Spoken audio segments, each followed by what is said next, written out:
You know how some carriers give you so little for your older busted phone you just end up living with it? I don't think so. Verizon lets you trade in your broken phone for a shiny new one. You break it, we upgrade it. You dunk it, doggy bone it. Slam it, wham it, strawberry jam it. We upgrade it. Get a 5G phone on us with select plans. Every customer, current, new, or business. Because everyone deserves better. And with plans starting at just $35, better costs less than you think. Today is Monday, December 27, 2021. Coming up on Roland Martin Unfiltered on the Black Star Network. Democrats say President Joe Biden should pass his Build Back Better plan using executive orders or break it up into smaller bills. Is that going to be the difference maker to pass the U.S. Senate? Also, he was a small man with a huge voice and a big faith. Archbishop Desmond Tutu of South Africa passed away yesterday at the age of 90. Will look black look back on his amazing life and legacy as one of the most powerful voices against the racist apartheid regime in South Africa.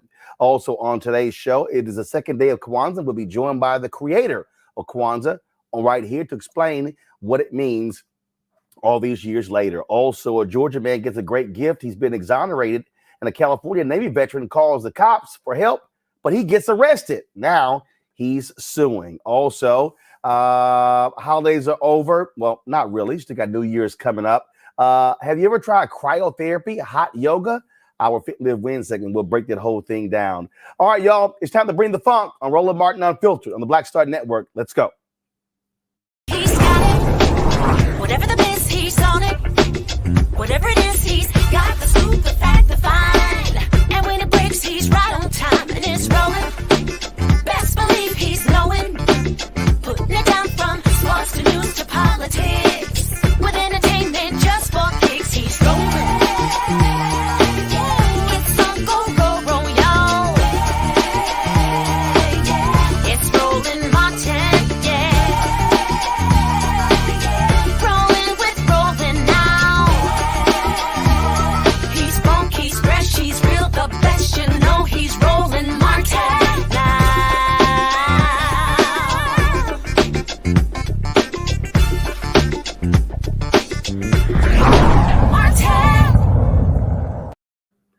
Instead of passing a massive bill called Build Back Better, some Democrats say maybe they should break the bills, break the massive package into smaller bills to get it through the United States Senate. Here's Maryland Senator Ben Carton this weekend. Well, right now, we don't have any Republican support. We have to recognize that we have to do this with Democratic votes alone. I think our best strategy is to find a common spot where all Democrats can agree and move that legislation. That's what we're trying to do now. That's what the negotiations are about between the president and Joe Manchin and the Speaker of the House and the Majority Leader in the Senate. We are working towards getting Build Back Better agenda accomplished by 50 Democratic votes. We would love to have Republican support, but to date, we haven't seen any real movement by Republicans to help us. Now, Congresswoman Pramila Jayapal, of course, Washington State, she says that, you know what, President Biden, move it through executive order. That's what she's encouraging him to do. She is the head of the Progressive Caucus. The question is, can this actually be done? Democratic senators are going to be meeting this week to discuss policy priorities when the Senate returns next week. Let's go to my panel. Joining me, Dr. Julianne Malveaux. She's the Dean of College of Ethnic Studies, California State University, Los Angeles. Dr. Makongo Dabinga, Professorial Lecturer, School of International Service, American University. Reverend Jeff Carr, founder of the Infinity Fellowship. All right, folks, glad to have all three of you here. All right, Julianne, you're the economist. Your thoughts about this, the idea of breaking this massive bill into smaller bills. Does it make sense? At some level, it makes sense because we need the votes. Democrats need the votes, and they can bring Manchin along on some things. They're not going to bring any Republicans along on anything. The flip side of that is some of the most important things for progressives are likely to be lost when you start breaking this thing up. The child tax credit. There are just a long list of things that progressives have said they really wanted. And when they start breaking it up, some of those less popular things, less popular to conservative Democrats, are going to fall between the cracks. The problem with that, Roland, as you know, is that the basically the young people and others who came out in droves to elect President Biden, they want some takeaways. They want student loan forgiveness. You know, they want their parents to be better off. And, you know, when you have all this macro conversation about how well the economy is doing, and of course, spending was up by 10%, according to MasterCard, by 10% over the holiday season of 2019 before we hit COVID. Spending is up, but everybody's not feeling it. And so if you start breaking it off, basically corporate Democrats are going to be able to get their way, and the rest of the folks are not. Here's Congresswoman Jayapal talking about this to Lawrence O'Donnell on MSNBC. I hope that we go back to, you know, somewhere between that framework and what the House passed, and let's get this through as quickly as possible. But Lawrence, I do have to say that I am an optimist, and I'm always happy to be the optimist in chief of the Rachel Maddow show or, you know, anywhere else. But I am also very realistic, and I do think that we also can't just hang our hat on the legislation passing, because we thought we had an agreement, now we don't. And what's to say whether we're going to get an agreement? And so we did, the executive board of the Progressive Caucus met 2 nights ago. We put out a statement today that comes from all of us at the executive board to say that we have to push on Build Back Better, and we have to have a 2-track strategy where we also ask the President of the United States to use the executive power that he has to implement as many executive actions as he can to immediately lower costs, to immediately address healthcare concerns because of surging Omicron, and to immediately show the world that we are serious about our leadership on climate change. Now, there may be some other things we come up with as well, but those were 3 categories that the executive board felt very strongly the president could immediately take executive action on. And I'm very happy to say, Lawrence, that we saw the beginning of that with the moratorium on student debt being a pause. And we are calling for another cancellation of $50,000 of student debt, which would have an enormous positive impact on the economy, but most importantly, would give people some certainty in this time of tremendous economic uncertainty to put money in their pockets, because it's going to be probably a little longer before we get Build Back Better passed. Congo, your thoughts? I think that she makes good points. My concern when you do these executive actions is that they can easily be reversed by a new administration. Now, of course, there are some things that could go into effect that people could need help on right now. But case in point, when former President Trump had his executive order banning people from speaking on issues relating to diversity, equity, and inclusion, I would go to corporations and government groups and they will say, well, you can't really say this today. You can't really say that now because of this executive order. Of course, Biden came in and it changed, and I was able to do everything I was doing before at these organizations. So one of the reasons why it's more important to focus on the legislative aspect of this is because it's going to be long-term, and it's going to be, enshrined into law, and it's going to be harder to go against those policies. But again, on the flip side, going off of what Representative Jayapal and others have been saying, there are people who are hurting right now, who can use whatever is going to happen with these executive orders right now or for the next year. Say they do something on the child tax credit, which ended, the last payment just went out, right? Say if they do something on that and people start getting that again immediately. So I understand, but if they're going to do it, they should focus on the things that are going to get immediate help to the people, as opposed to being implemented 6 months down the line because of technicalities and logistics.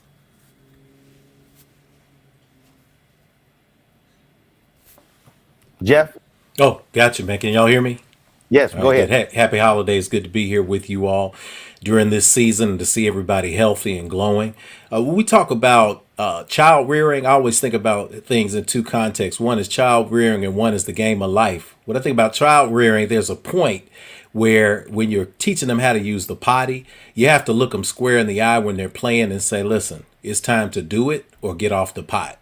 I think when we talk about America, many people who had high expectations for the Democratic Party being in power now, and for us seeing a new wave of compassion and a new wave of action, whether it was a COVID response or whether it was a new economic stimulus, now people are saying to Democrats, hey, it's time to do something or get off the pot. We have been waiting. We've been waiting for relief from student loans. And yes, we have a moratorium on student loan payback right now, but that expires in May. What happens after that? We haven't seen the promises come through with student loan forgiveness. We have not seen paid family leave. Every time we talk about Build Back Better, everything that seemed to be the most popular components has being hacked away little by little. When you're in the context of the game of life, I think about baseball as a metaphor. And anytime you're rooting for the home team, every batter that gets up wants to hit a home run immediately.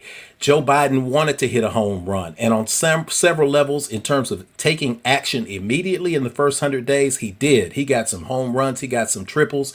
But at this point, maybe it's time to just focus on getting a base hit. sometimes you're going to get a walk. But if you don't get something to inspire the home team, you risk losing momentum. And in this case, what we're talking about is getting something done by any and all means necessary. If there are parts that you can get done with an executive order, so be it. If there's parts that you can parcel out into legislation, so be it. It looks like we're at a space of paralysis in terms of passing the entire package. And we run the risk of passing a package that has been so hacked out, so cannibalized that it's not even what everybody got excited about. So this is the crossroads. I say at this point, it's time to do whatever whatever you can do in any context you can do it to get something done so that we can see some momentum toward everyone truly building back better.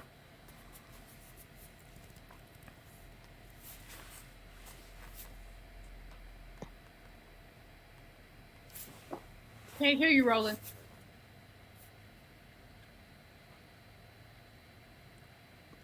That's why one of the things that's important for us to continue to put the pressure on Senator Joe Manchin of West Virginia and doing what the Poor People's Campaign has been doing, and that is using folks from West Virginia to make the case. And here are some of the things that they have been saying and doing. You know, we're ready to move on from the coal industry. We only have about 10,000 miners. He's going to sacrifice 98% of us to keep the same, telling us, well, I can't change nothing. I've got to keep the status quo. Well, you know, West Virginians, we're beyond the status quo. We're at the bottom trying to claw. We're on fire trying to get his attention. You should stand with the ordinary people of West Virginia and the country. West Virginians and the rest of the country deserve jobs that don't make us choose between employment and our health and our environment. Support the Build Better Act with us. Stand with us, Joe Manchin. Take a step forward and take your place in history. Senator, everybody knows ours is one of the poorest states in the country. It's a damn shame that the senior senator, a Democrat, cannot support his state and the people in his state. Nobody has more to gain in terms of good union, family sustaining jobs than West Virginia. Everybody knows his major contributions are coal and oil and gas and the fossil fuel industry, while he pays no attention to the poor people and the working people in his state. And I don't think America knows the impact this bill will have. If the children are cared for and the women and men who work can afford daycare, then America will get back to work, we'll begin to prosper, and we'll see things change. He says he ain't heard from us. Julianne, you can't turn around that's in what is Washington without seeing a West Virginia. We're having rallies everywhere. It's not that we're not talking, it's he's not listening. Hello? Julianne, go ahead. Oh, no, I think these people in West Virginia are saying the right things. I think it's really important to hear from them because Mr. Manchin behaves as if he has the support of his state, and at some level he does. But at some level you're hearing from people, and we have to give kudos to Reverend Barber, who has done the work. We're hearing from people who are saying coal is dying. There is not that much more coal left and not many more coal miners left. As the sister just said a few minutes ago, you're going to sacrifice all of us, hundreds of thousands of us, because you have 2,000 coal miners left. I mean, this does not make economic sense. It does not make political sense. It makes predatory capitalist sense. And that's what Joe Manchin is all about. Well, that is certainly the case. And so we'll see what happens next. All right, folks, got to go to a break. We come back more Roland Martin Unfiltered on the Black Star Network, including a man who got exonerated as a result on the Christmas holidays, but also a Navy veteran out of California who is suing after he called the cops for help. He ends up getting arrested. Discuss that next on Roland Martin Unfiltered.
Folks, Black Star Network is here. I'm real revolutionary right now. Support this man, Black Media. He makes sure that our stories are told. Thank you for being the voice of Black America, Roland. I love y'all. All momentum we have now, we have to keep this going. The video looks phenomenal. See, this difference between Black Star Network and Black-owned media and something like CNN. You can't be Black-owned media and be scared. It's time to be smart. Bring your eyeballs home. You dig?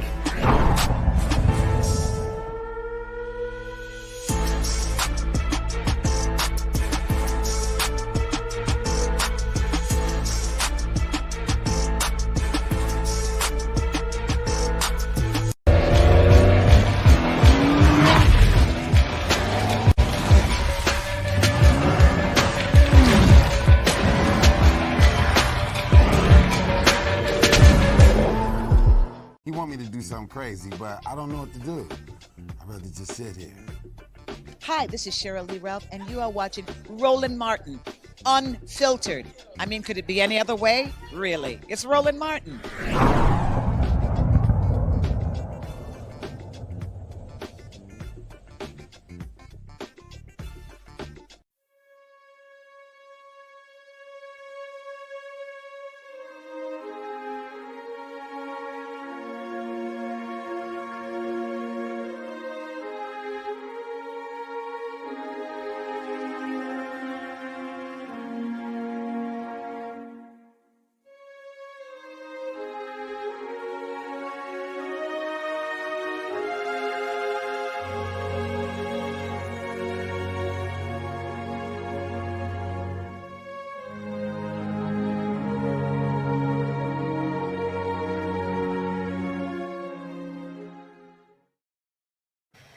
Folks, yesterday we got the sad news out of South Africa that Archbishop Desmond Tutu passed away at the age of 90 years old. He was one of the fiercest voices speaking out against apartheid over the last several decades.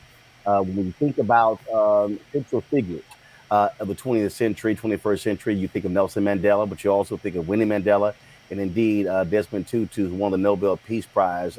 He was a small man who loved to laugh, but he was fierce when it came to preaching. And he was one of those voices, again, who spoke out against apartheid and who was known all around the world for being a fierce speaker. But he didn't just speak out against apartheid. After the African National Congress took over the country, he was just as critical of them for their management of the country. And he was very vocal against several ANC leaders, saying that their leadership was even worse than the apartheid regime because they were Black. He was someone, again, who preached the word of God. The Anglican Church, they've been honoring him as well. There's going to be a week of mourning in South Africa as a result of his passing. Tributes have been pouring in since the news broke yesterday of his passing as well. Folks have been visiting his home, visiting with his family. The president of the country has done so as well. And again, he was, quite the voice. Even though he was up in age, he also appealed to young folks as well. This is him speaking just a few years ago to the One Young World Conference. Here's just some of what Bishop Desmond Tutu had to say. Here. Good evening. Oh, that's lousy. Hello. Well, despite all appearances to the contrary, I am old. A few years ago, they named a school after me in the Netherlands. That's not the important thing. The school was celebrating its 400th anniversary. And my wife and I went to this little village in Holland. And when we arrived, a little girl came up to me and said, "Were you here when the school started?" I thought I knew I was decrepit, but not quite that decrepit. Well, why have I come? I have come actually because it is a very great privilege for me.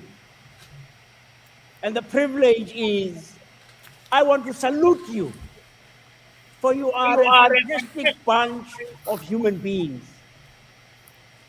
I mean, you have amongst you people who are already leaders. The youngest racing pilot. You have a young man who is going to be the youngest to walk to the Arctic North Pole. Gee, it's cold here. I don't know what it would be like there. And then you gave a warm clap for someone who survived the Haiti disaster. You have some people here who are already investment bankers. Fantastic. And I come to salute you. I come because young people are such a fantastic group of people. You dream dreams. You dream dreams of a world that is without war. You dream dreams and you say, let us make poverty history. And I get very upset with you media. You know, I get very upset with you because you go around telling people what is only part of the truth. You say, just look at these young people who go off the rails. Of course, there are young people who do go off the rails. But it's amazing. It's amazing. You know, when I was growing up, the only drug they had around was marijuana. What about today? You young people are exposed to some of the most horrendous things. Cocaine, all of those rough stuff, man. Hey. And you are people who are exposed to some of the most awful, pressured advertising. They tell you, if you want to be cool, man, you got to buy this, you got to buy the other, you got to buy. And when I was growing up, we didn't have internet. And I'm told there are some extraordinary things you can see on the internet. Oi. I don't know. I haven't seen them. I have been told. And what happens?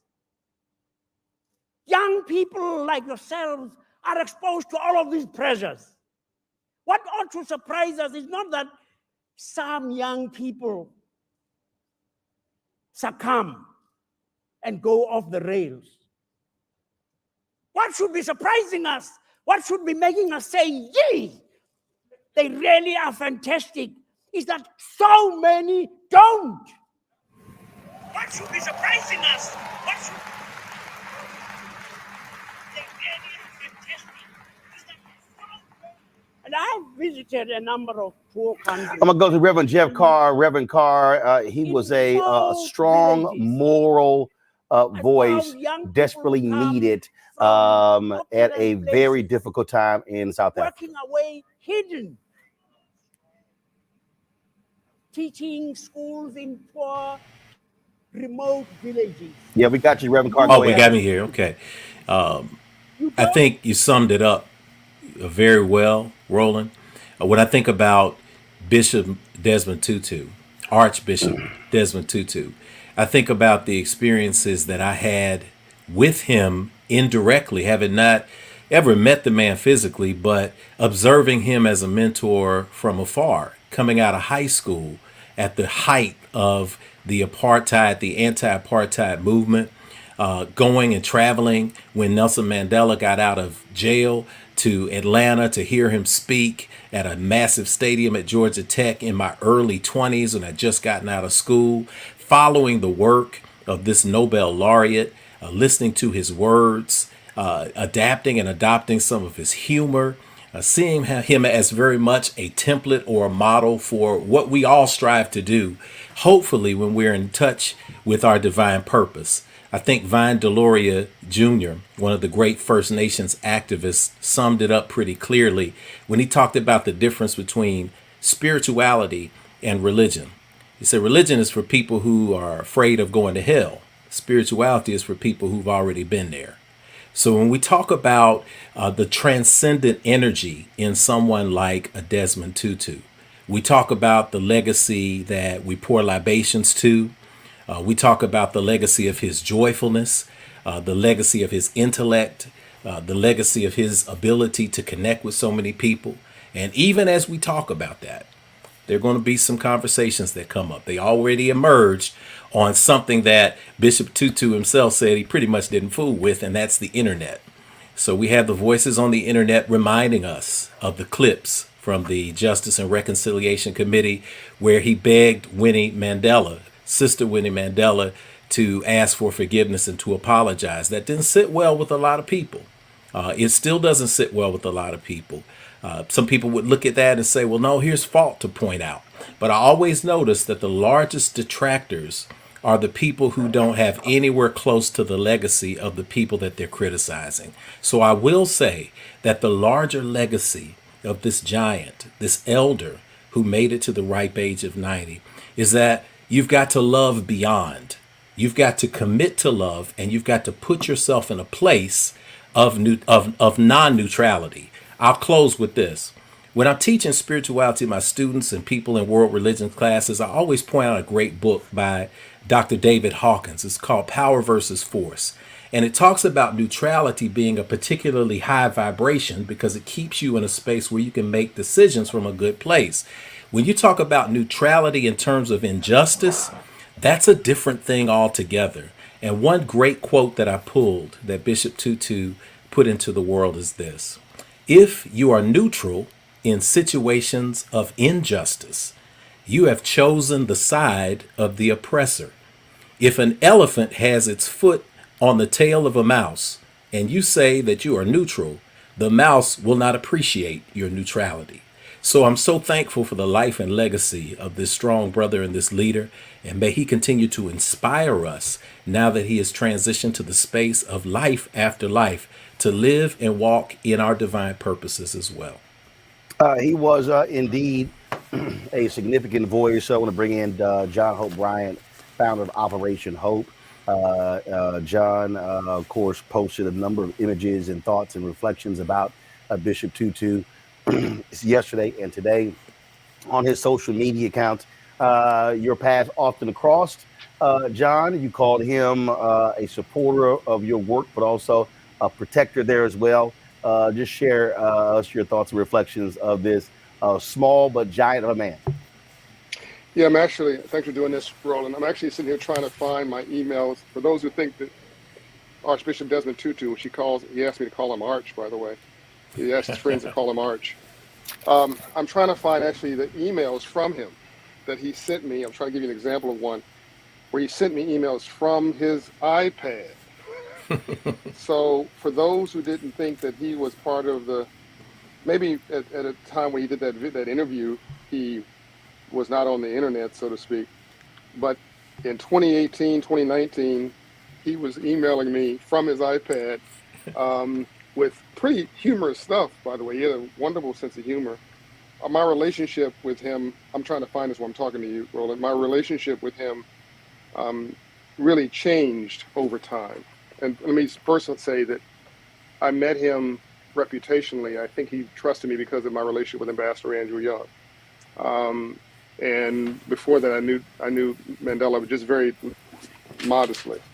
But I think that's because he knew I was Ambassador Young's guy. He trusted me, and then we worked together on global dignity together with the Crown Prince of Norway and Pekka Himana of Finland. And we were, there's a funny clip you should show later on where Desmond Tutu and I are dancing on stage in Finland there's a song, I can't remember the name of the song, but it's on Dignity. You can find it on YouTube.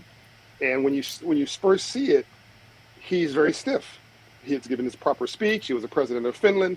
It was the Desmond Tutu, Archbishop Desmond Tutu that we all know, the freedom fighter, the spiritual leader. I don't know if I started dancing first or he started dancing first. We were the only two brothers on stage. But at some point, one of us started rocking. And then you'll see in the video, the other started rocking. I don't want to give myself credit for getting Desmond Tutu to relax, Arch. But it probably was him that started dancing because he's got that South African joy. And after a while, Roland, you'll see in this video, he's, I mean, he is in it. This was the two sides of Archbishop Desmond Tutu. This formal, intellectual, spiritual giant that was just talked about in very eloquent terms. And then this, over time, I got to know him more as a human being, as a person, who had an incredible sense of humor, who was really funny, who took life seriously, but never himself seriously. I've learned that lesson from him and Ambassador Young. Never take yourself too seriously. And then he talking about the work of Operation Hope and how that was, he thought, the next generation of what South Africa needed. This economic empowerment piece. And so he helped me open the door in South Africa. Really, I was trusted in South Africa because of him.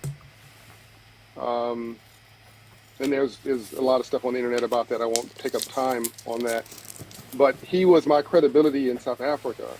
He opened doors, he gave us cover, and we helped tens of thousands of struggling women there to get self-reliance because he thought that the journey was not over. The movement, and this was a decade or more ago, Roland. He thought the next movement was economics, that the color in South Africa was not black or white, it was the color of poverty or wealth, the lack thereof, and that would give people some measure of self-determination and freedom.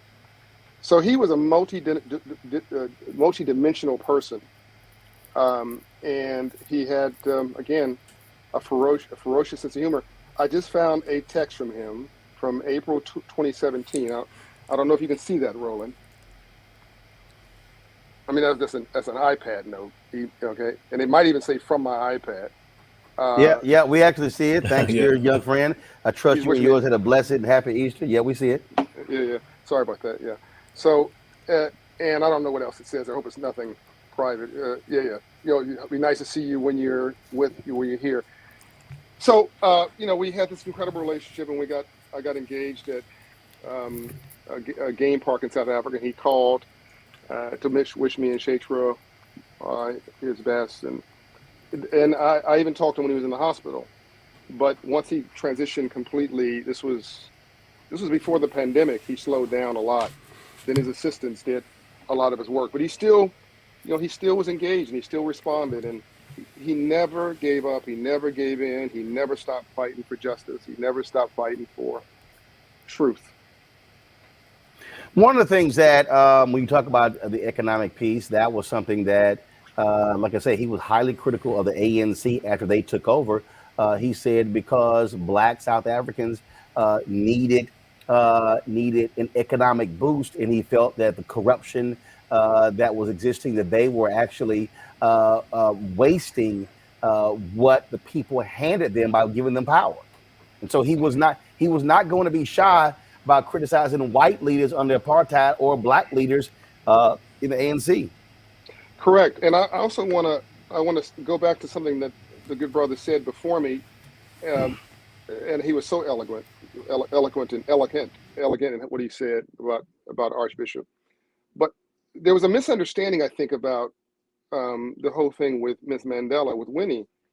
Let's keep in mind that Mr. Mandela divorced Winnie.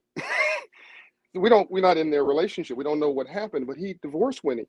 So don't think that there was not a backstory conversation going on about what people thought was the right way to approach justice. And there's different styles to do everything. You and I talk about the Martin Luther King style and the Malcolm X style all the time, and other styles of getting things done, the protest style from the partnership style. And I can see Archbishop Desmond Tutu saying, "I love you, Winnie, but this was wrong. I love you, Winnie, but we are winning the battles here, not winning the war. This is not the way. We don't do to others what they're doing to us." So I think that was a complicated set of relationships, and I think we should trust that Archbishop followed his heart, and as he always did, spoke truth to power, no matter what the repercussions, no matter what anybody thought about it. Even this economic thing you're talking about, I mean, he wasn't talking about economics from the comforts of another country. He was talking about the economic condition and the economic exploitation from South Africa, where he lived. And this was well after the apartheid movement had ended, or transitioned, I'm sorry. And he could have just chilled, as we would say. He wouldn't have it. And man, wouldn't it be beautiful to have people like that in power today who spoke truth to power. President Bill Clinton once said, Roland, it's hard to get somebody to agree to the truth when the lie is paying their paycheck. And the lie never paid Archbishop Desmond Tutu a dime. He wouldn't let me pay him even for his expenses. He wanted to be independent of everything and do what was right in his own heart and his soul. Archbishop Thabo Magoba talked to one of the local outlets in South Africa, and he talked about the final moments with Bishop Desmond Tutu. Listen to this. What is your last moments with him? Your last words? What was your last moments? Words that you shared, the conversation you had with him? It was mainly the prayer, really. There's a powerful prayer in the Anglican rites when you pray with somebody who are dying on the point of death, and you just read these prayers, and they end up, even if it's tough, with the words Amen, Hallelujah. Basically, we're handing over everything to God, and it's not about him, it's not about me, but it's up to God. That was the thing there, Dr. Julian Malvo. He was a strong person of faith. Him, and I agree with Brother Bryant about his ability to speak to power, even when it was uncomfortable, even when he was speaking to other Black people about the abuses, frankly, that we saw with the ANC. And I'm not in it in terms of, I don't live in South Africa. I've been there a couple times, but the fact is that there was an opportunity that might have been squandered in terms of some of the things that occurred. What I think mostly importantly about, well, first of all, I had the pleasure of meeting Archbishop Tutu a couple of times. And what I enjoyed about him was just his humor. I mean, he just was he enjoyed life. And that's something that I think that we in Black America, we always talk about with the challenges we face. Enslaved people found joy. And Archbishop Tutu found joy. I mean, even as he protested, he found joy. And that's something I think Betty Shabazz used to say, find the good and praise it. And that's very much what he did. So that's just something that has to make you smile when you see his little self behind the podium doing his thing. You're like, you just have to smile. But the other piece of it that I think is really important when John Bryant talks about the economic piece of it is that he got that. And he tried to share that. And, while Black South Africans had the political power, they did not have the economic power. And I think that's also the case in places like Atlanta and other places where Black people have seized political power, but not economic power. It really gives us a lot to think about. But all I can say about Archbishop Tutu is just thinking about him makes me smile. This is a photo from 2009. I had an opportunity to MC the Black Church Bowl at the inauguration of President Barack Obama in 2009. Bishop Tutu was one of the folks who was honored. This was one of the photos that I found with my brother, his wife, and there are others that I'm looking through all of my archives because we were all backstage, and that was the thing on Congo. He was indeed a small man, but his laugh was unmistakable, and that was one of the things that I enjoyed in terms of chatting with him. Yeah, I mean the sense of humor is legendary. You know, I can't think of anyone who I've spoken to who hasn't mentioned that before. And when you think about what he went through and what his people went through, and to have that as he aged gracefully, it's just really amazing, and it's really a lesson for all of us. One of the things that's also important to me, you know, fighting against apartheid was the first social justice campaign I can remember being involved in. My parents had me out there when I was like 7 years old with signs, you know, fighting for the end of that regime. And I have the image of him dancing in the streets when Mandela was released and the like.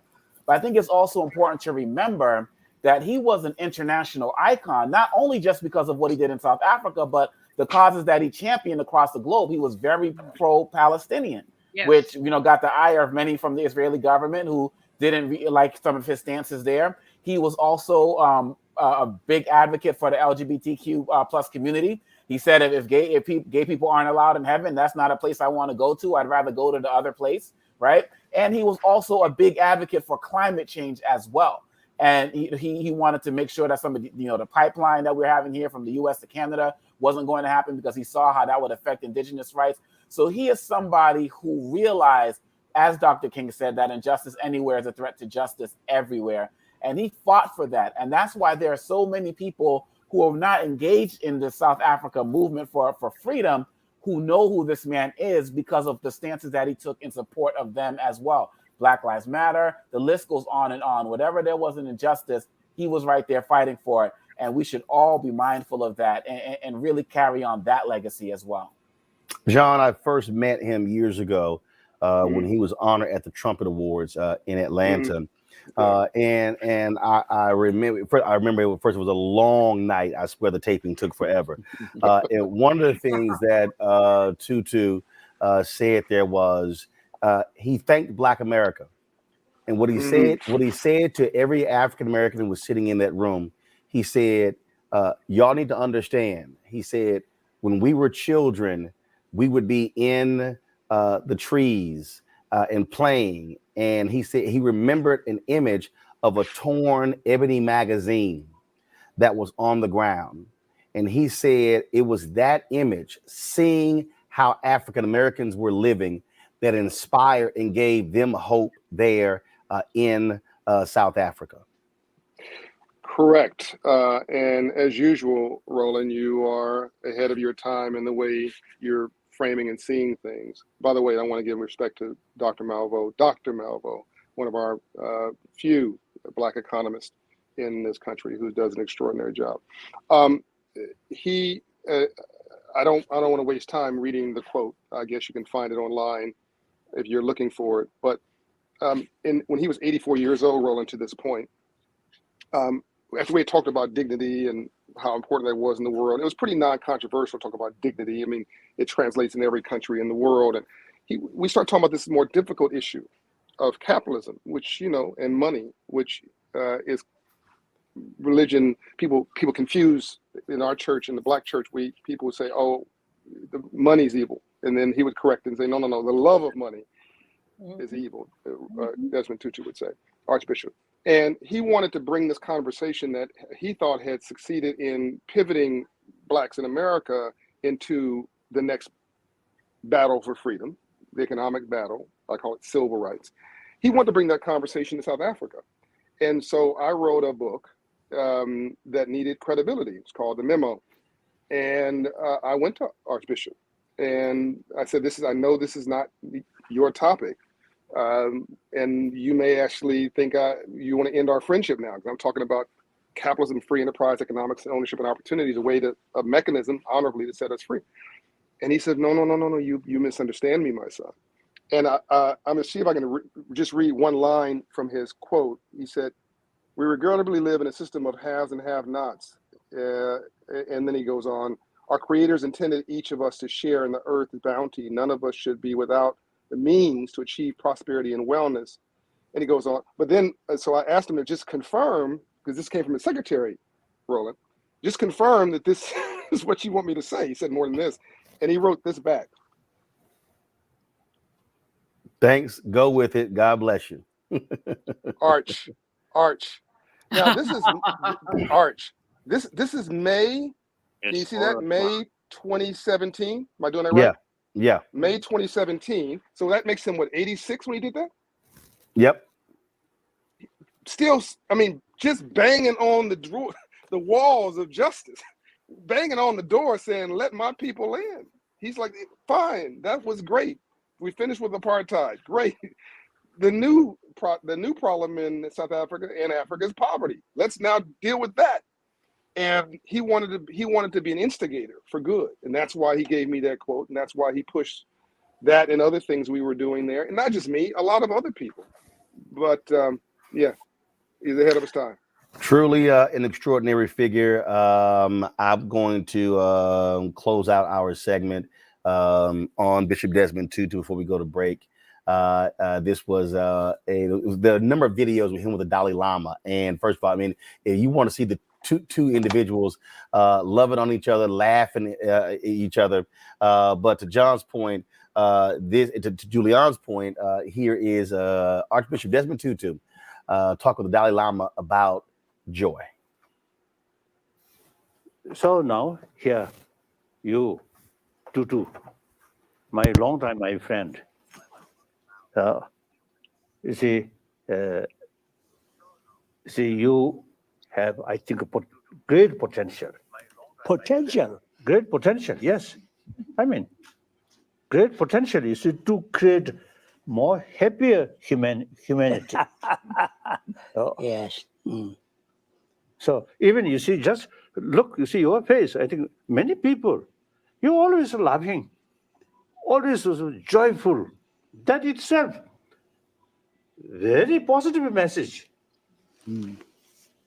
So sometimes, if may I say so, you see, political leaders or spiritual leaders, very serious face.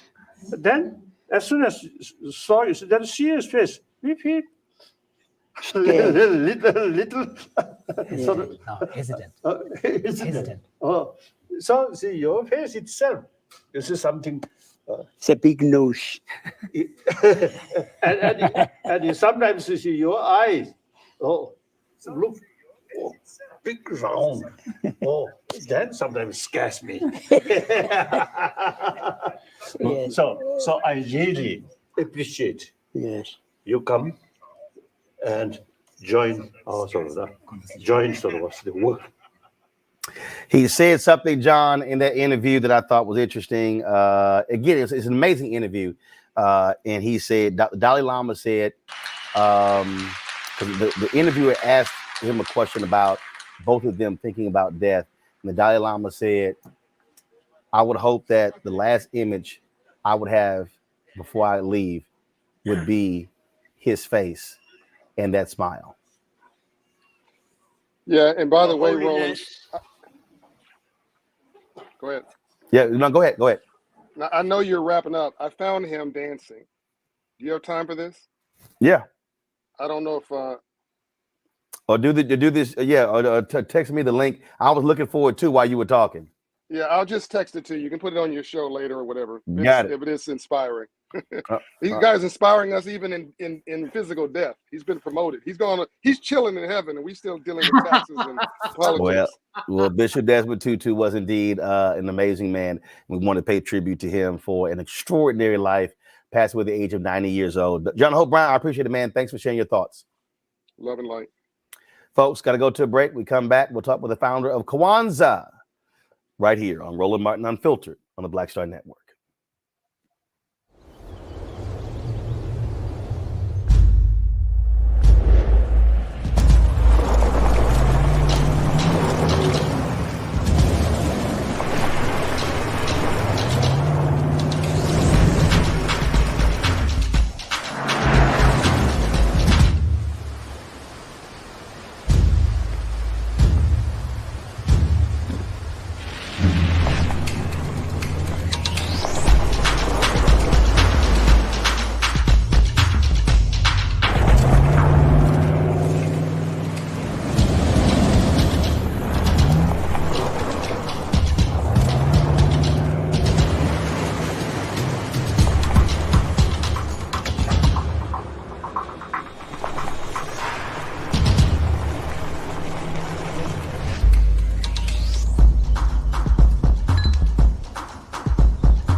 I believe that people our age have lost the ability to focus the discipline on the art of organizing. The challenges, there's so many of them and they're complex, and we need to be moving to address them.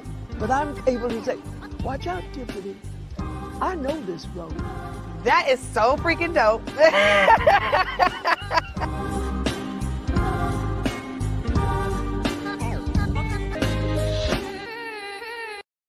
Hi, I'm Israel Houghton. Apparently the other message I did was not fun enough. So this is fun. You are watching Roland Martin, my man, Unfiltered.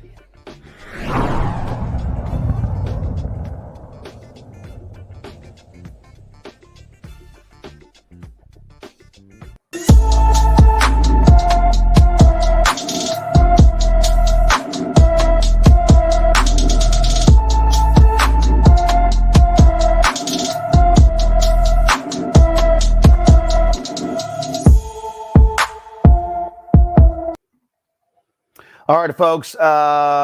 Here's this young man here is missing with our Black and Missing segment that we feature every day.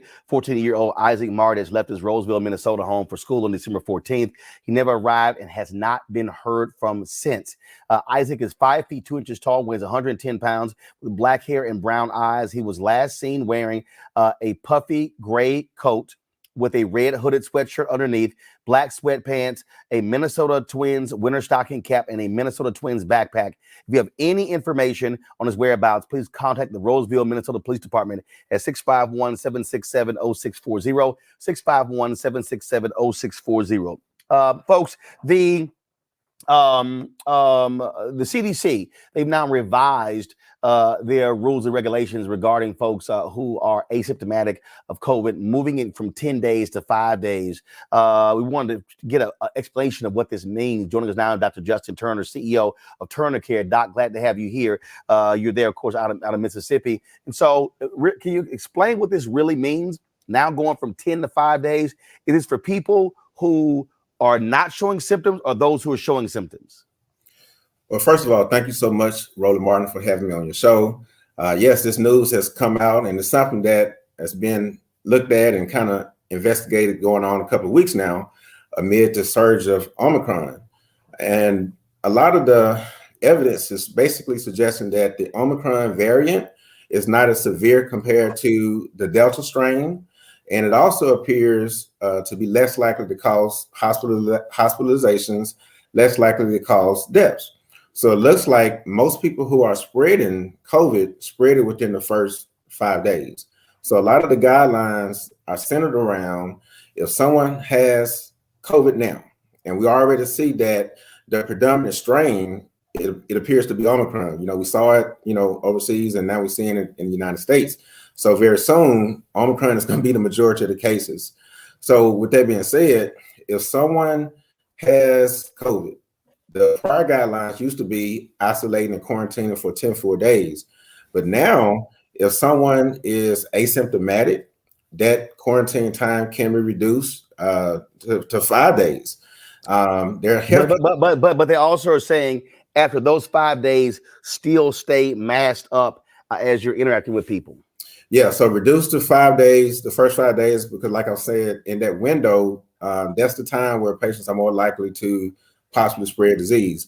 After that 5 days, you can, leave quarantine, but you still need to be masked up for an additional 5 days.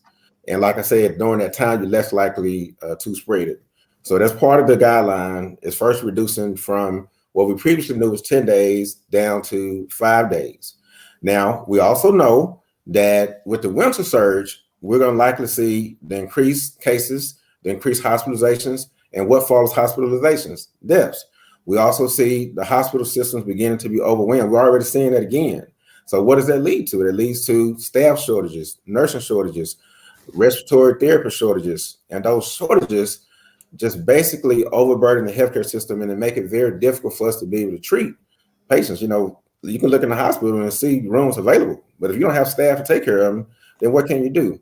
So being able to reduce the amount of days that nurses and healthcare personnel has to be out can help, with our ability to provide quality care, help with the economy there were several airlines that had to cancel a whole bunch of flights not too long ago.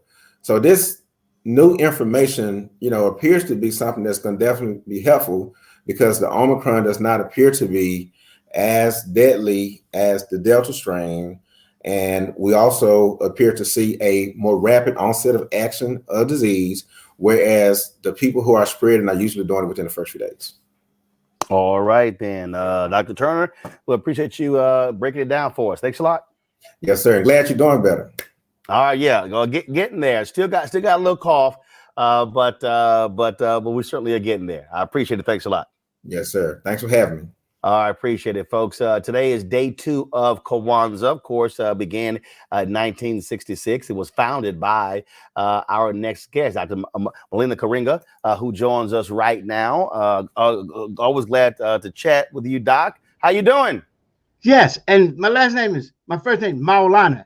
Dr. Maulana. My bad. That's okay. I'm good. It's good to see you again, and thanks for the invitation. It's always good to see and listen to you. Thanks for the good work you do. I mean, speaking truth, not just to power, but speaking truth to the people. I think that's priority. Well, that's the only way we roll. That's how we do it every single day. And so this is a 7-day celebration, which begins the day after Christmas, December 26th. I always get a kick out of folk who whine and complain, who say, this is a made up holiday. All holidays are made up. So I always get a kick out of that one. I'm sure that one also gets you to laughing and chuckling as well. Well, I don't spend any time on it because it takes time away from talking about what the holiday is. Since everybody knows anything that we do has been thought about and we do it. Some people do less thought. I did a lot. This is a result of intellectual research of many cultures, many languages, and putting this together as an intellectual project. So it's not an invention. It is a creation, an intellectual creation. And people have to get used to that. A lot of times people don't see Black people as creating, right? There's the intellectual creation. And we just have to deal with that. But I don't like to spend a lot of time with that, Roland. I'd like to talk about the philosophy behind Kwanzaa, which is Kawaida, about what it means, the theme for this year, which has to do with practicing Kwanzaa and the 7 principles, ensuring the well-being of the world. What a beautiful topic to talk about in this day when there's so much trouble, COVID pandemic, the attacks on democracy and our voting rights, right? War and conflict everywhere, failing economies, right? Massive immigration and population displacement. Those are things that we have to deal with, and we can't deal with frivolities, right? Some things aren't even worth responding to. So I would just like to stop right here and see if we could go forward. And if you have that's why I said that's why I laugh at them. You talk about the amount of research that was put into it. How long was this process that you went through? When did it start before it eventually becomes Kwanzaa in 1966?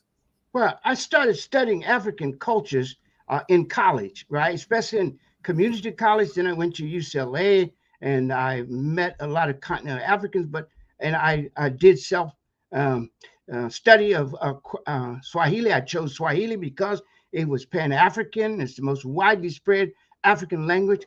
I don't claim any ethnic group. I don't do no genealogy. I claim the whole of Africa as my heritage and all Africans as part of our extended family. So I did this research over a long period of time during college. And then when I got out of the university, I studied even more.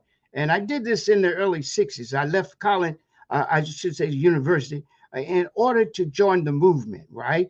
And when I left the university, I'm confronted with Dr. Bethune's question. She said, knowledge is the prime need of the hour, but people want to know what will you do with your knowledge? And she said, it's up to us who know to discover the dawn and then share it with the masses of our people and our youth who need it most. And so I was trying to create an institution that would last, that would aid the struggle. So Kwanzaa became first an act of freedom. Then it became an instrument of freedom, and finally a celebration of freedom. It's an act of freedom in that we, as a matter of self-determination, developed it. And we didn't ask permission. We didn't seek approval from city government or state government or federal government. We declared it and then practiced it and took it around the world so that now it is celebrated by millions throughout the world African community. So it was an act of freedom. And it's an act of freedom breaking away from the culture dominance of the Europeans, right? And speaking our own special culture truth, making our own unique contribution to how we understand the world and to how we imagine a new future for ourselves in humanity. And it's an instrument of freedom because it raises consciousness. It was constructed so we would engage. One of the main reasons I created Kwanzaa, so we would have a time when more than any other time we would talk about being African in the world. And what does it mean? What is our responsibility being Africans, fathers and mothers of human civilization and humanity, sons and daughters of the Holocaust of enslavement, authors and heirs of the reaffirmation of our Africanness and our social justice tradition and tradition of struggle in the 60s. What does that mean? What responsibility does it impose on us? And again, this Kwanzaa create this context for talking about Africa, the moral idea of Africa, right? The social responsibility of being African in the world. And finally, of course, is a celebration of freedom, a celebration of us being free from, restrictive ideas that come from Europe. The Catechism of Impossibility. We broke through all that and began to speak our own special culture truth. How did you settle on the 7 principles? How did we do it? How did you settle on the 7 principles? Oh, well, I studied African cultures and I asked myself, what is the social glue and cement that holds these cultures together, which gives them the humanitarian character, right? And that gives them a vitality. And I settled on the idea that it was their communitarian values, right? And then I chose 7 because 7 has a spiritual and ethical dimension in African culture, right? And it's also manageable in terms of learning, right? And so those were the things I saw, Umoja, unity, Kujichagulia, self-determination, Ujima, collective work and responsibility, Ujamaa, cooperative economics, Nia, purpose, Kuumba, creativity, and Imani, faith. All of those seem to me to represent values we need to ground ourselves, orient ourselves, and use as they are being used to direct our lives toward good and expansive ends. And I'm just very pleased with how Black people have embraced this and how it is, as I said, become a world holiday celebrated on every continent in the world throughout the world African community. Are you surprised when you see members of Congress posting Kwanzaa messages? Now you're seeing major corporations doing commercials as well, touting Kwanzaa? Not really, because I believe that if Black people embrace and speak their own special culture truth and reaffirm their equality, reaffirm the fact that there's no people superior to us, no people more chosen, no people more holy, no people more sacred and worthy of life and a good life than us.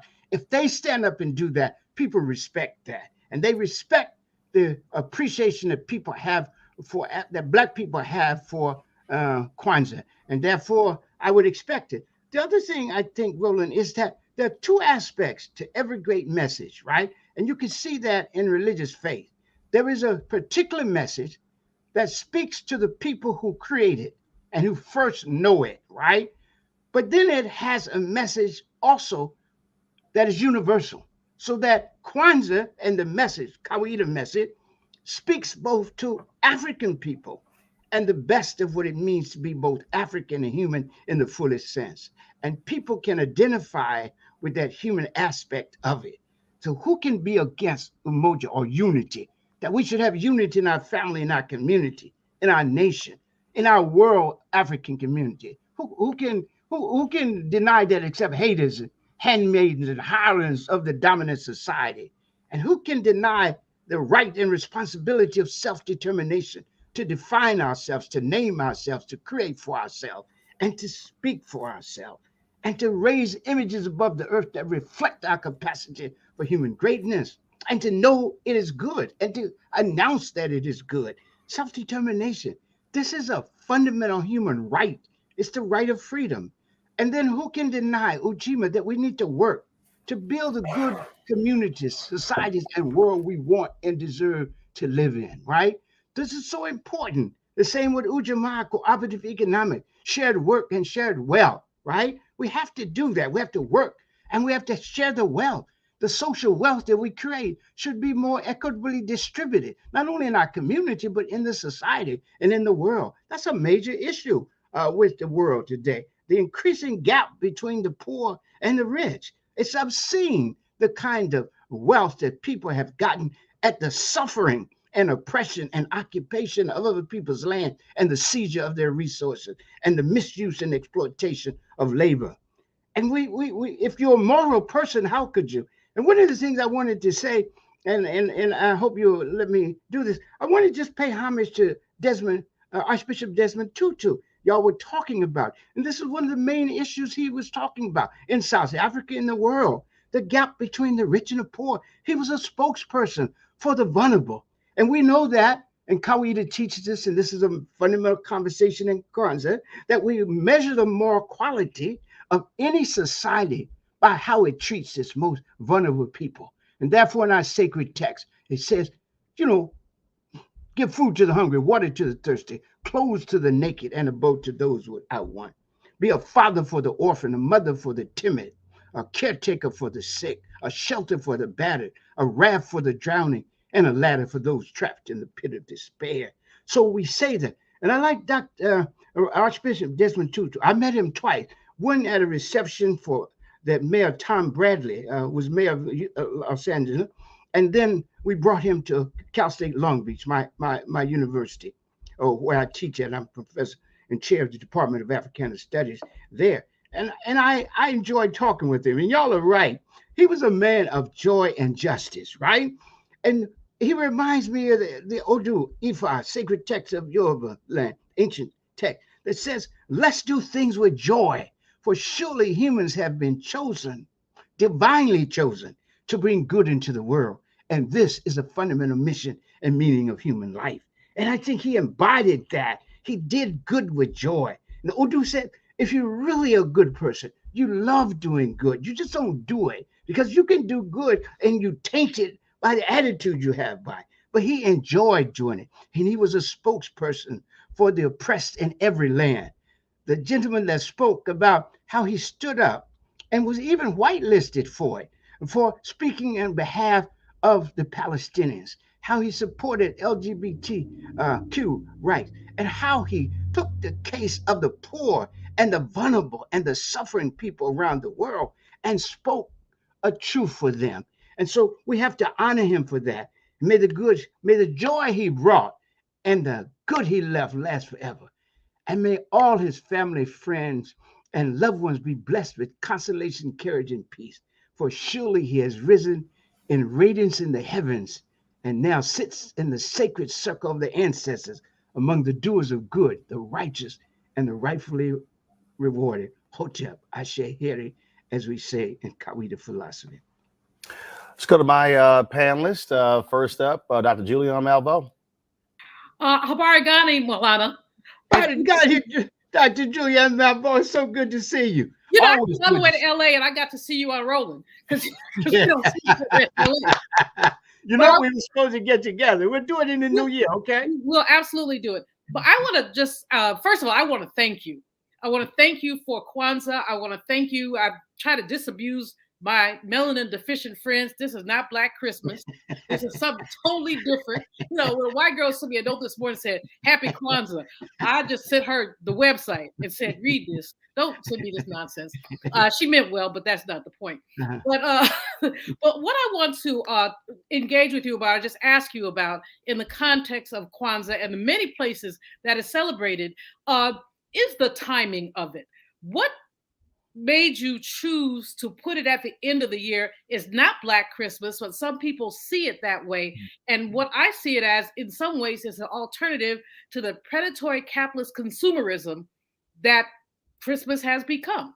Was that part of your motivation, or was there something else going on? That was a third reason. There were three main reasons. Number one, for authenticity. It's based on the Zulu first fruit or harvest celebration called Umkose, and it straddles the year in December and January. So it's a motto. I'm always looking, it's 7 days, and I'm always looking for authenticity. When I say as African, you can believe I can demonstrate the cultural grounding of it. I mean, through research and understanding and through my own interpretive practices. Then second reason I did it is because the end of the year and the beginning of a year is a great time for reflection. Yes. And part of Kwanzaa is reflection, remembrance, reflection, and recommitment, the three fundamental practices, right? We remember the ancestors, right? We remember our past. We learn the lessons of it. We absorb the spirit of possibility inherent in it. We extract and emulate the models and mirrors of human excellence and achievement in it. And we also practice the morality of remembrance, as Fannie Lou Hamer, our foremother, taught. The two things we should all care about: never to forget where we came from, and always praise the bridges that carried us over. So this time, when it's a phrase in the Akan where they say it's a time where the edges of the year meet. And there's a time for deep reflection on what we've done and what we ought to be about. And the third reason, as you read in my earlier writings, was a severe criticism of the commercialism of Christmas, the commercialism of Hanukkah. And I need to get behind that, to get past that, and begin to ask ourselves, how do we celebrate goodness and sacredness without attaching money to it? Because there's a commodification of even worship now, right? And so I think was to move away from the capitalist conception of the consumer as a fundamental unit in society. And we say the moral person, the thinking person, the deep thinking person is a fundamental unit of society. And so we want the human being to be the fundamental unit, not the consumer. And so that means that this is built around thinking about ourselves. I say this is our duty, to know our past and honor it, to engage our present and improve it, and to imagine a whole new future and to forge it in the most ethical, effective, and expansive ways. Reverend Jeff Carr.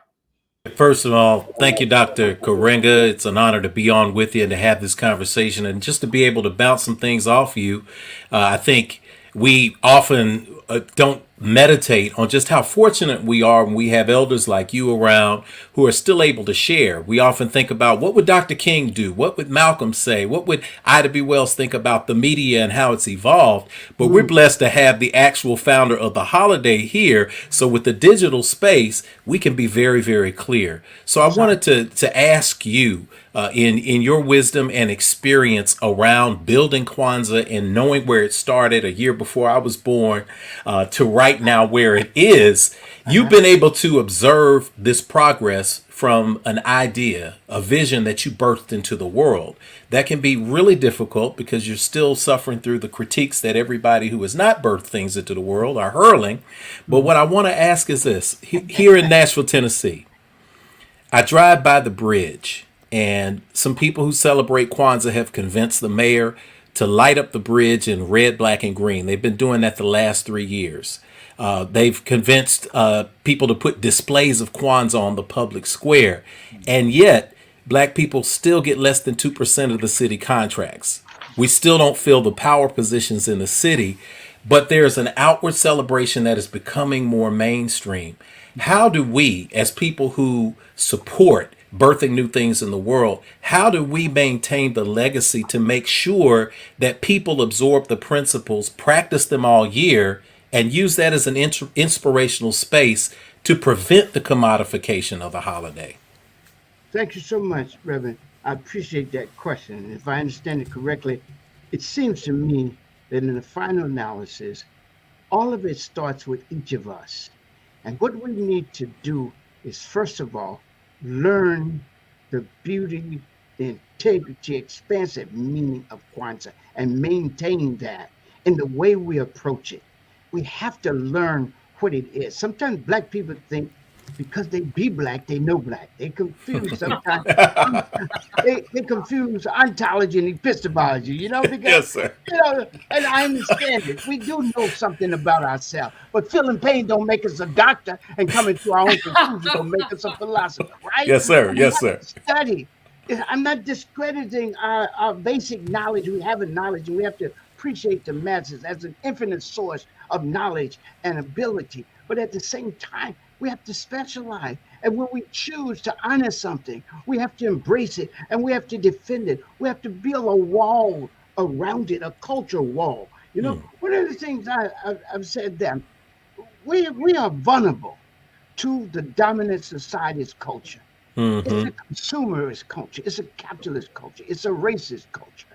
And what we've become, and Du Bois wrote an article right after the March on Washington, when I share, and I always talk about it, he said, I'm afraid that in our efforts to integrate and just be a part of American society, that in our haste, we'll forget that we have our own special gifts.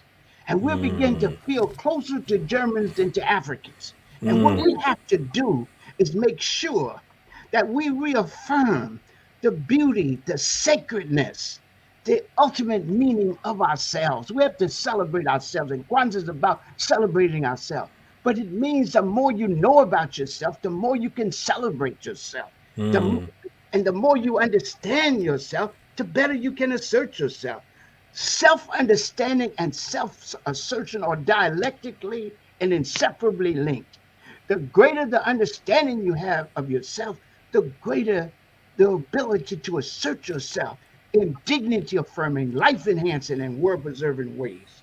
But the less understanding you have of yourself, the less you can assert yourself in those ways. So I want people that know to share their knowledge and to begin to teach. And one of the things I had to dismiss a lot of white interviews because they want to talk to me about basic data. That's what my assistants do. They talk data. I want to talk to philosophy, but they don't want to talk philosophy. They want to talk about what somebody said about the holiday, about me, about my mama. I don't deal with all that. I mean, hey, you know what I mean? I'm not going to deal with that. So I told them, no, I'm not. If you want to talk to philosophy, you talk to them. So that's what we need, Reverend. More than anything else, we need to stop talking the pathology of the haters, the headmaids and hirelings of the dominant society, and begin to say what we believe. What do we think?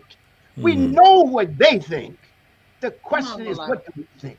And this last point, here's what I say to our people.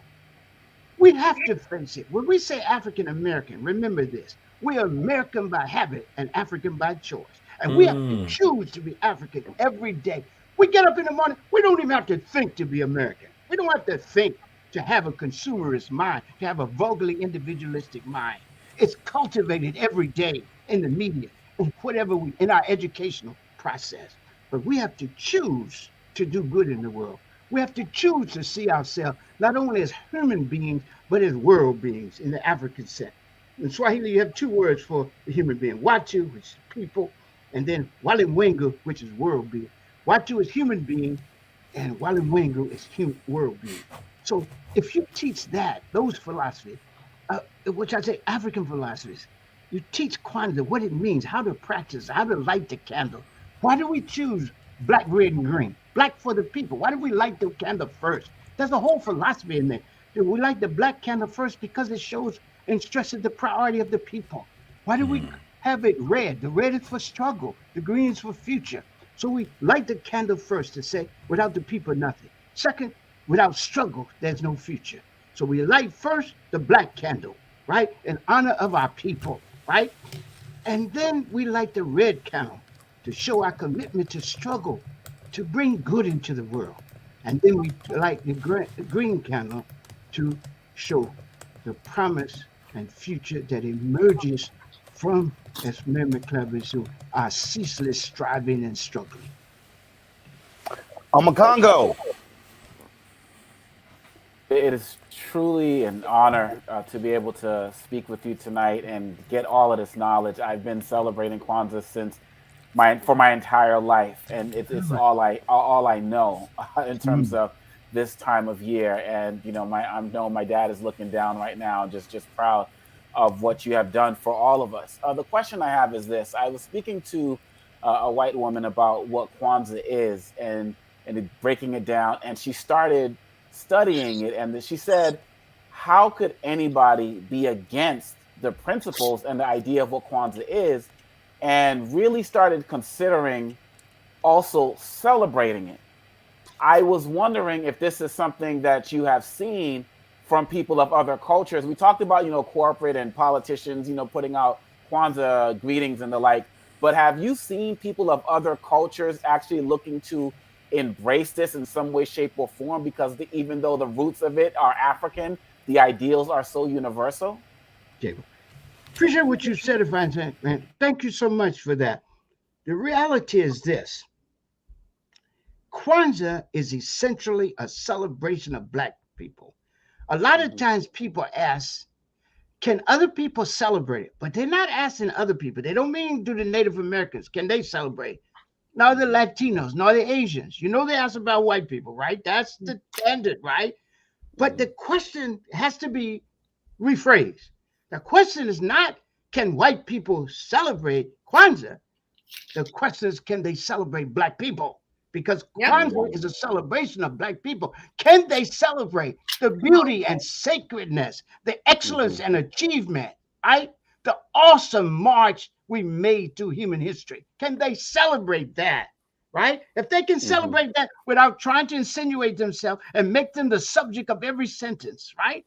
It's just like I saw somebody sent me a thing today and tried to link our Kwanzaa Kanata with a Jewish menorah. And I told people, stop using that you. Whenever you that violates the integrity of both Hanukkah and Kwanzaa when you mix the symbol. We got enough African symbols, but we don't need to imitate the Jewish menorah. But they're doing it. And Microsoft always puts it out because it makes them feel they made a contribution to something Black. That's one of the reasons they hate on us so much is that we don't owe them anything, right? Our culture is the oldest culture in the world. It is rich. I don't know how other people see it, but I see Africa as a moral idea. That's what my intellectual work. That's what my PhD in both the first PhD and the second one is dealing with understanding Africa as a moral idea. And when I talk about it, I don't want to talk about modern Africa. I'm talking about the best values. I mean the moral standard by which we understand what it is to be human and how do we rightfully relate to the rest of the world and see ourselves embedded in the world rather than in a hostile relationship with it. So those things, to me, I look to Africa from. Now, white people can always come to a public ceremony. Nobody's going to say, get out of here. At least I wouldn't. I mean, but sometimes when they come, Black people get up and want to give them a scene. Well, are you going to let them say anything? Why? I mean, would I go to a Jewish celebration of Hanukkah, tell the rabbi, sit down, give me the yarmulke, and let me conduct this service? Or let me participate? Or would I go and I say, let me listen and learn what y'all doing? Come on, Milana. Come on, people ask, can people absorb the Jewish thing or the Cinco de Mayo? If I go to Cinco de Mayo to celebrate with the Mexicans, I don't try to take over the thing, right? And I just want us to see this. We don't need to feel guilty for having something that celebrates us. Yes, sir. The white man has. It's like I told the president at our school and the dean. Y'all got a whole curriculum. Of course, it's not really a curriculum. It's a self-congratulatory narrative posing as a curriculum. But all your classes are all white people except ethnic studies. Why would y'all begrudge us? This is 1460. We got past AB 1460, which makes it mandatory, legally mandatory that everybody, 500,000 people every year from the CSU system have to take an ethnic studies class. And Dr. Shirley Weber should be really praised for that. And of course, we were instrumental in the struggle, first beginning the struggle at Cal State Long Beach. So I think it's very important for us to always respect other people, but insist that they respect us and that they don't need to be included in supervisory or even leadership roles in our own practice. Just learn from us. Can you just listen to us? So this is the last point I wanted to make. I tell my colleagues, Whenever y'all talk Greek philosophy or anything, you know I'm going to bring up ancient Egyptian, African American, African philosophy. I don't come to the table culturally naked and in need. I come fully clothed in my own culture, right? And I'm going to speak our own special culture and make our own unique contribution to whatever subject is being discussed and engaged. So that's how I see it. There's a particular message, that's us. There's a universal message, they can embrace that. But they should not mix that with the particular meaning it has for us. Asante Sana, Bwana. All right. Indeed. Dr. Karinga, always glad to see you looking good, looking clean. Appreciate you dropping the knowledge. Thank you. Asante to you. Take care. Can I just end with this? Yeah, go ahead.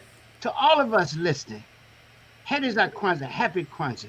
And remember this, as I said earlier, this is our duty to know our past and honor it, to engage our present and improve it, and to imagine a whole new future, to forge it in the most ethical, effective, and expansive way. And this too, continue the struggle, keep the faith, hold the line, love and respect our people and each other, practice the Nguzo Saba, the 7 principles, seek and speak truth, do and demand justice, be constantly concerned with the well-being of the world and all in it, and dare help rebuild the overarching movement that prefigures and makes possible the good world we all want and deserve to live in and leave as a legacy worthy of the name and history of Africa. Happy Kwanzaa. Heri za Kwanzaa. And we're going to do all of that. Doctor, appreciate it. Thanks a lot. Take care. Thank you. Take care. Folks, got to go to a break. We come back. Got some news also. We'll talk about Fit, Live, Win. We'll leave you, though, with the 2009 ceremony of Bishop Desmond Tutu being awarded the Presidential Medal of Freedom by President Barack Obama. You're watching Roland Martin Unfiltered right here on the Black Star Network. Hello. Hey, hey. I'm here. Okay, let me open the door.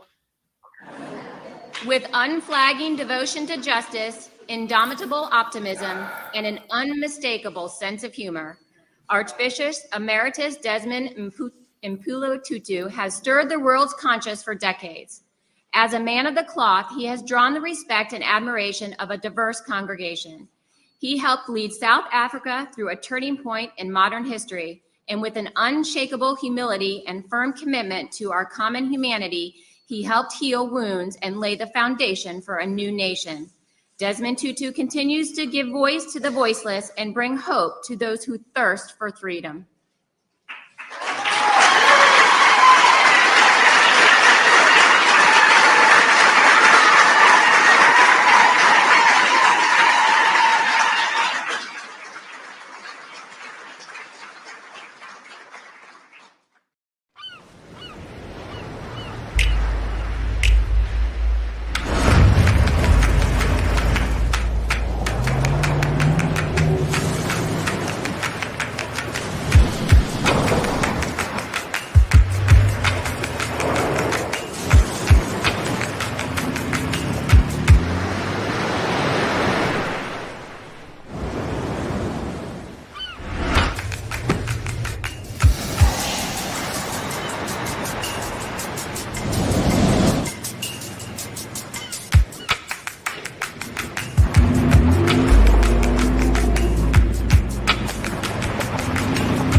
Carl Payne pretended to be Roland Martin. Holla! You are watching Roland Martin, and I'm on his show today, and it's what? Huh? You should have some cue cards. Hey, what's up, y'all? It's your boy Jacob Lattimore, and you're now watching Roland Martin right now.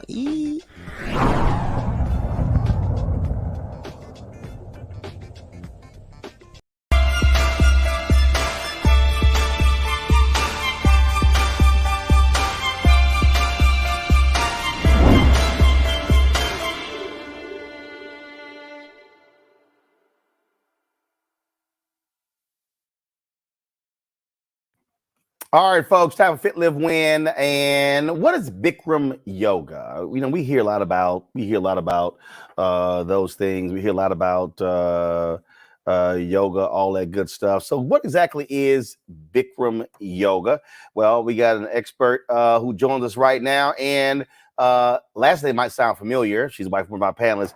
Kendra Debinga. She's the Chief Visionary Officer of Bikram Yoga Wellness from Maryland. Glad to have you on the show. How you doing? I'm doing well. How are you? Okay, doing great. So there's yoga, there's Bikram yoga, there's hot yoga. What's all these different yogas?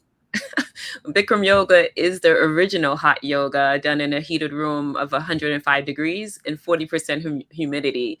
It's a prescribed sequence of 26 postures and 2 breathing exercises done the same way every time you come into the room. So okay, hold on. That's hot as hell. I mean, okay, yeah, hold on. 105. Okay, so what is the point of the room being that hot?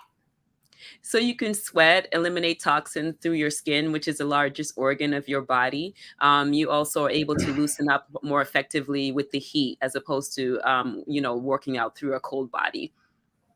Okay. And how long we got to be in this hot room? The class is 90 minutes long. It's 90 minutes long, but we also have 60-minute options for those of you who are too timid about doing a 90-minute class to begin with. In the room 105 degrees, we need a 15-minute option. We could accommodate that for you, Roland. All right, so on my panel, Dr. Carl Julian, I'm sure you've already done it. Any of y'all done Bikram yoga? That's a lot of heat. Yes, sir. Really? All right, Jeff. What's the big deal? I think Dr. Malvo's talking. Oh, she on mute. Don't worry about it. Yeah, she's talking. There she is. Oh, she on mute. Go ahead, Jeff. I'll defer to the sister because I love yoga. I can talk about it all day. Well, I think she was. Number one, yoga is too still for me. I like Pilates. Number two, Bikram yoga is too hot for me. I lasted 11 minutes exactly. Then I went and got me some water and kept on. See, I told you. I look, her being on mute, I knew what she was gonna say. Jeff, go ahead. It does take some time to acclimate to the hot room, but I guarantee you, if you keep trying, keep coming back, you're going to find a lot of benefits with it. A lot of people who are doing the yoga now find incredible stress relief. If you have arthritis in the joints, if you haven't really been active a lot, especially through this pandemic, hot yoga might be a solution for you to get back into being more active. I could think of other ways to relieve my stress. There are many ways to relieve it, of course. Yes. Let me send something in to you, Sister Kendra. Just first and foremost, thank you for birthing the studio into the world, and to you and Dr. Omekonga. I know it's just the great work that you all are doing. It's just overwhelming and humbling, and I just want to say keep it up. In my journey with yoga, I've been practicing yoga about 14 years now. I've been a certified teacher in the Vinyasa and the flow traditions of Hatha for about 3 years now. So we love yoga so much at Infinity Fellowship that our entire fourth Sunday service, instead of regular service, it's all yoga because of the benefit. Yeah, we got Yoga Sunday. It's the only Yoga Sunday at any church in the known universe, at least unless somebody tells me otherwise. But one of the things that we think about when we think about heat, we think about it in a negative way, when in actuality, it's a positive way to burn off toxins. I pour the sweat lodge. I like heat. You like heat? I play golf in the heat, but yoga. Look, I ain't got a problem with heat. Let's be clear. I'm from Houston. Heat is fine. Here we go, though. I'm still waiting for you to accept my invitation from like 5 years ago. Okay, we got to. We got to get you. Like I said, Roland, we got to get y'all on the mat, man, because the mat. What she needs to do is see if you create a yoga for golfers class. See, you got yoga is yoga. Yoga is yoga, and you have positions that will help your golf game explode. Yeah, okay. And Sister Kendra is going to tell us about this. I pour a sweat lodge in the Lakota tradition, and so it's really, really hot in the sweat lodge. So when I get a chance to do hot yoga, it's not as bad for me. But the principle is getting past the heat. But Dr. Kendra, would you tell us about the benefits once you are able to tune your mind out to your body in terms of strength, flexibility, weight loss, all of that wonderful stuff? What do you see from people? True. I mean, the first thing with the heat is actually it's really meant to be a distraction. And the moment that you're able to ignore the distraction, the noise, the monkey mind, you're actually able to focus on the action that you're doing. The more you can focus on what you're doing in the room, it has benefits outside of the room. So when you go outside, those distractions, your coworkers, that person who's speeding past you on the road, these people, they won't get under your skin as much because you are able to center yourself.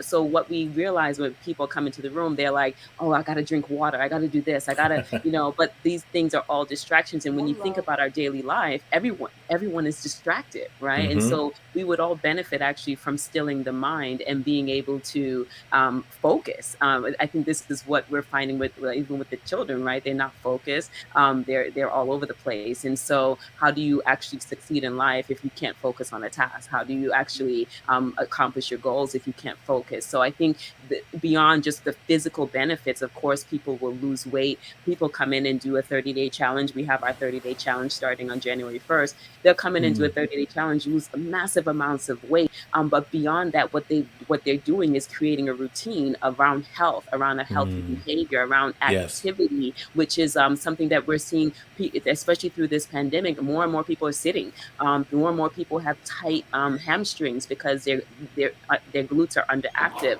and that comes from just sitting for long periods of time. And so the goal for us is to create a culture around movement, around health-seeking behavior, and we see that the more people start to tune into themselves, that they actually are more conscious decision makers around other areas of their life. Excellent. Now, Omokongo, we know you ain't got no choice but to go. Actually, before he even responds, he had a choice. A yoga teacher told me if he doesn't do the yoga, that I'll go this way and he'll go that way. And then guess what? He was in that yoga class the next week, and he does it even more than me now. He actually is in class more than I am every week. That's crazy. How about it? You ain't lying. That's crazy. That's real talk. It's addictive. It's addictive once you get into it. It's not only that, but I love the fact that it dispels, as a guy, a lot of guys feel like it's not for men or so on and so forth. And, I dispelled that by just taking 1 or 2 classes. And also we see that Joe Johnson just returned to the NBA at age 40, and he credits hot yoga for his success to be able to still play at this high level. So the question I have for you, Kendra, is can you talk about community? Because one of the things that you really orchestrated during the pandemic under your leadership is that you really extended the online platform. So people all around the world now are taking class with us. Can you speak to what that has meant for them, especially in the pandemic where so many people have been isolated? Yeah, as a matter of fact, when we, right at the beginning of the pandemic, if you also remember, was also the George Floyd protests. And so we actually launched this campaign, I Come to Breathe, and had all these ambassadors from all over the world join us and invite their people onto their platform as well to take class with us. We are seeing that people are joining because they find a community there, and not only a community of just, fitness-minded people, but a community of people who look like them. And so when we think of the online platform for fitness, you don't often see Black and brown faces. And so what we have been trying to do also is amplify Black and brown faces in this wellness space. And so we are seeing more and more younger people, older people of all ages and ranges are coming into the classroom and joining us. And it's a beautiful thing. I think the people, when we ask people what they like the most about Bikram Yoga Works and Drip Studios, is that they find community there. They are coming in. We do like a waffle pop-up bar on Sundays, and people come and they sit. And that's a beautiful thing, especially given this pandemic where we have had to be a little bit more separated. We've had to kind of rush people out the door. before, to see that now people are actually able to sit, and even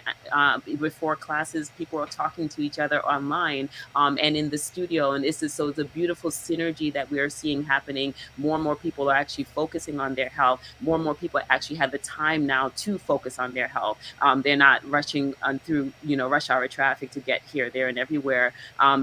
As you noted, Roland, the class itself is 90 minutes. If you can take away an hour of commute time to do that, then it's more feasible. So people can now join us from home to do the class, whereas they would have to take 30 minutes to come, 30 minutes to get back home. So it's really created a whole new world. This opened up a whole new world for us in terms of reaching people across the world, across the country, with fitness and wellness offerings. And so we're excited about the future, because this hybrid model allows us to reach more and more people, especially those who don't find that they have community where they go. And I remember when I first started my yoga journey, I was often the only Black face in the room. When we took over the studio in Boston, we had a studio in Boston, Massachusetts. Every time, even as the owner, I was the only Black person in the room.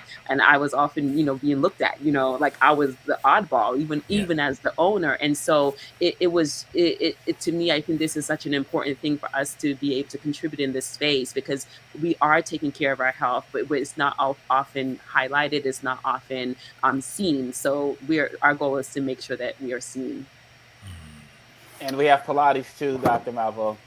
Hey, all right, come Well, on. maybe I'll come by to do the Pilates, but it seems to me like y'all are practicing going to hell. Well, Just preparing I'm gonna go ahead myself and for global stretch right warming. now. I'm gonna be okay with the heat from global warming. Hell will be a little bit easier after some hot yoga, I tell you that. But seriously, Kendra, let me ask real quick before I know we got to go to break. But this is a question that I would ask for anybody who might be in the stream, who might want to try it at home. And look, you guys are going to see me. I'm going to be in one of these classes soon remotely. How do I do hot yoga remotely? Like, how do I make sure that I can be in a space where I'm getting the benefit and I'm not just in an open room? What are your steps for suggestions if people are going to do a class with you? Turn your heat up to 100. No.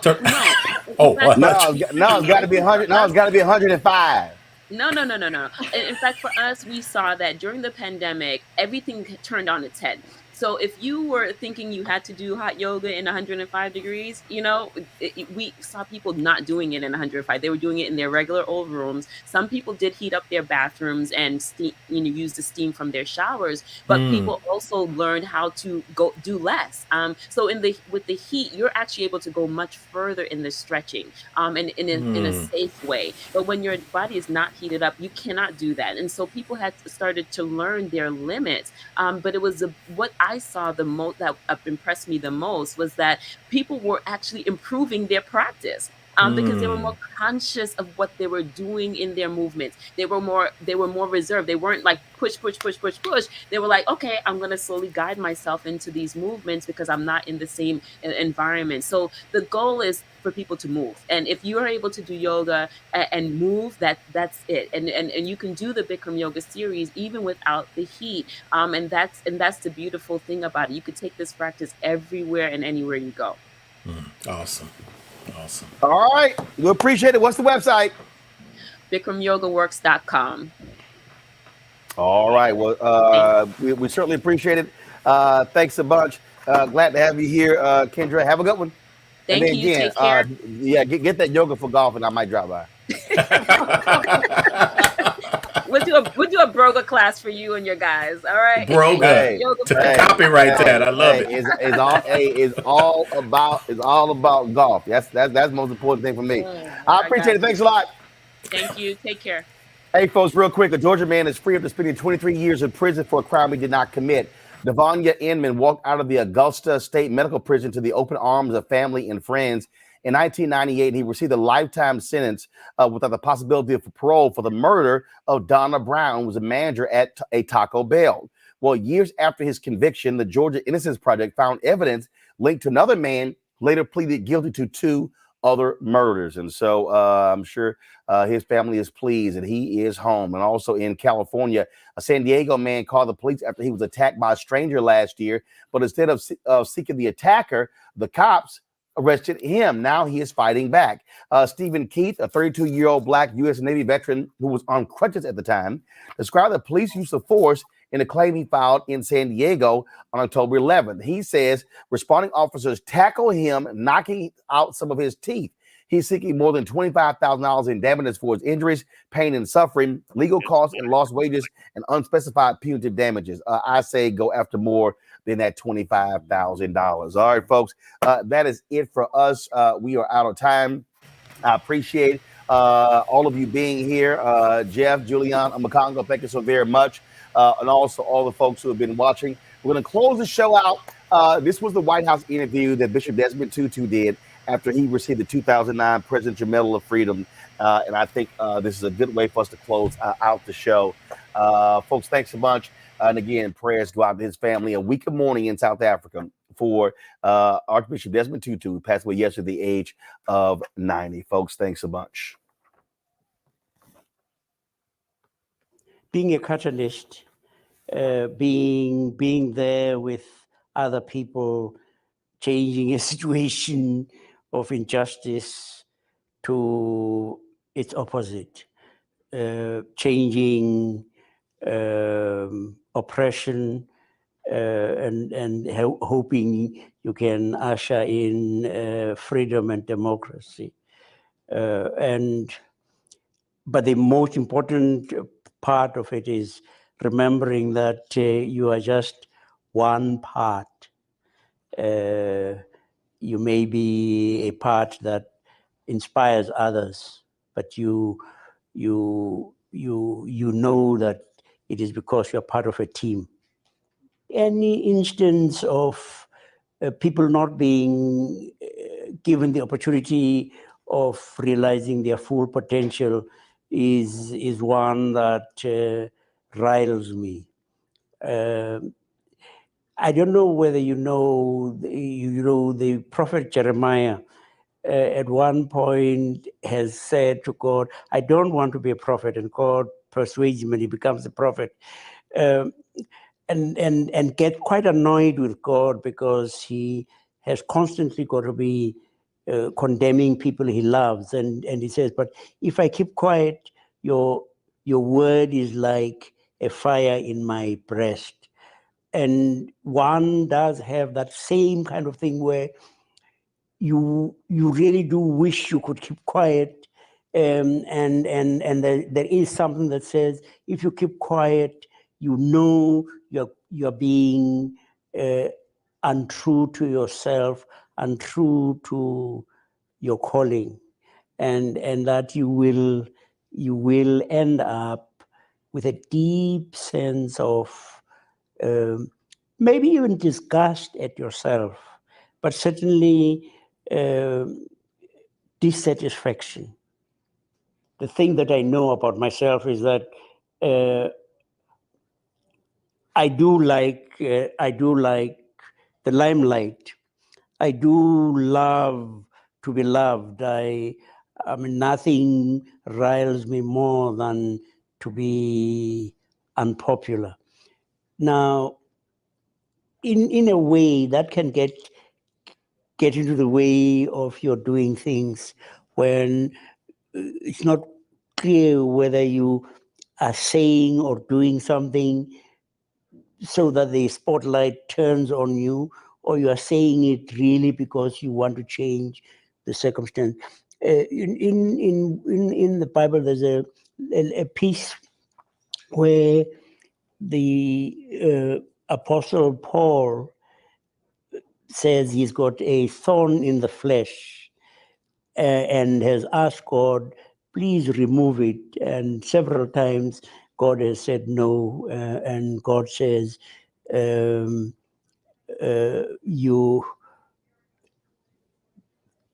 my strength, that is God's strength, is made perfect in your weakness. And I think the weakness is that thorn in the flesh that keeps reminding you, don't be too hoity-toity.